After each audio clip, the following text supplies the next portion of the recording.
वाह नीतीश जी वाह, आपने तो कमाल ही कर दिया। अरे कहां से ढूंढ कर लाए हैं ऐसे नवरत्नों को, कहां छुपा कर रखा था?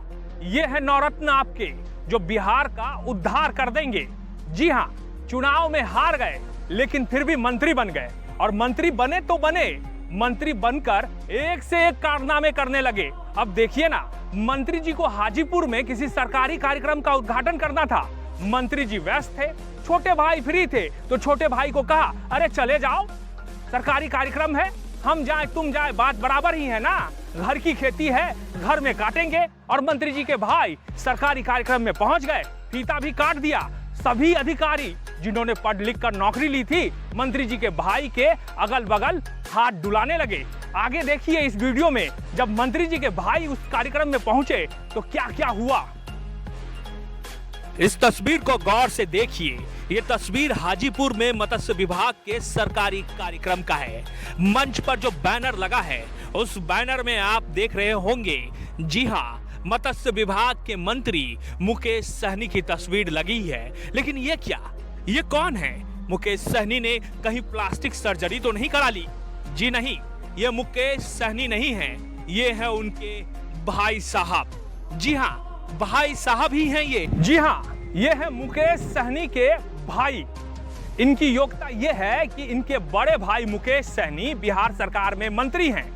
एनडीए में शामिल हुए तो 4 सीट पर जीत गए, लेकिन सिमरी बख्तियारपुर से मुकेश सहनी खुद चुनाव हार गए। नीतीश जी का दिल आ गया, अमित शाह का दिल आ गया, इसलिए नीतीश कुमार अमित शाह ने कहा चुनाव हार गए तो हार गए, आपको मंत्री बना देंगे, और मंत्री बन भी गए, बाद में एमएलसी भी बना दिया। लेकिन मंत्री जी इन दिनों व्यस्त हैं क्योंकि बिहार में बजट सत्र चल रहा है। ऐसे में सरकारी कार्यक्रम के लिए वक्त निकालना मुश्किल है, इसलिए अपने छोटे भाई को भेज दिया। लेकिन भाई साहब से जब हमने पूछा कि जरा ये बताइए कि यह कार्यक्रम क्या चीज का था, कितने का था, क्या क्या किया, तो सुनिए जरा मंत्री जी के भाई ने क्या कमाल के जवाब दिए हैं।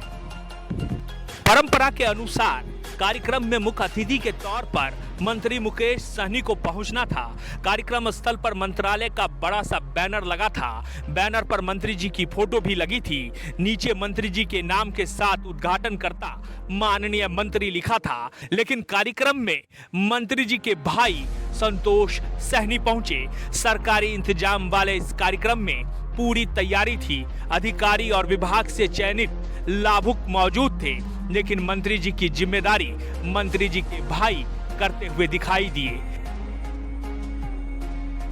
मंत्री मुकेश सहनी के भाई संतोष सहनी ने मंच पर लाभुकों को चाबियां थमाई। कार्यक्रम में अधिकारियों से बात कर विभागीय औपचारिकता पूरी की। अधिकारियों ने बताया मंत्री जी व्यस्त हैं, इसलिए अपने भाई को भेज दिया।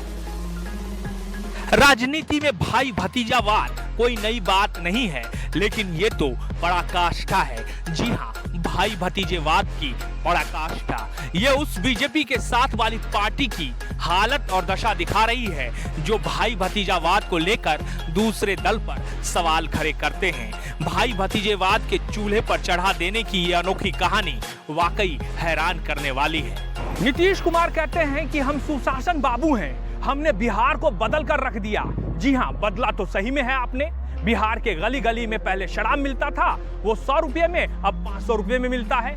आपने कहा कि बिहार को बदल दिया। जी हाँ, बिल्कुल बदला है। आपने ऐसे ऐसे शिक्षक को बहाल कर दिए जिन्हें खुद नाम लिखना नहीं आता है, लेकिन बिहार के भविष्य के गढ़ने का काम आपने उन्हें सौंप दिया। अब तो आपने और भी कमाल कर दिया, आपने ऐसे शख्स को मंत्री बना दिया जिनको लगता है कि संविधान मंत्री बनते ही उनके पॉकेट में आ जाता है, इसलिए तो मंत्री बनते ही उनके घर के सभी सदस्य मंत्री हो जाते हैं, सरकारी कार्यक्रम में जाने लगते हैं। नीतीश जी याद रखिएगा, वक्त 5 साल का ही होता है। 5 साल बाद एक बार फिर से जनता की अदालत में जाना होता है। जब जाइएगा ना तो जनता आपसे पूछेगी, सर एक बात बताइए ना, आपकी सरकार में ये जो मुकेश सहनी थे उसके छोटे भाई मंत्री कैसे बने? इस फार्मूला को जरा समझाइए ना। अगर आपको हमारा ये वीडियो अच्छा लग रहा है ना, लोगों तक पहुंचाना चाहते हैं ना, तो इसे शेयर जरूर कीजिएगा। नमस्कार।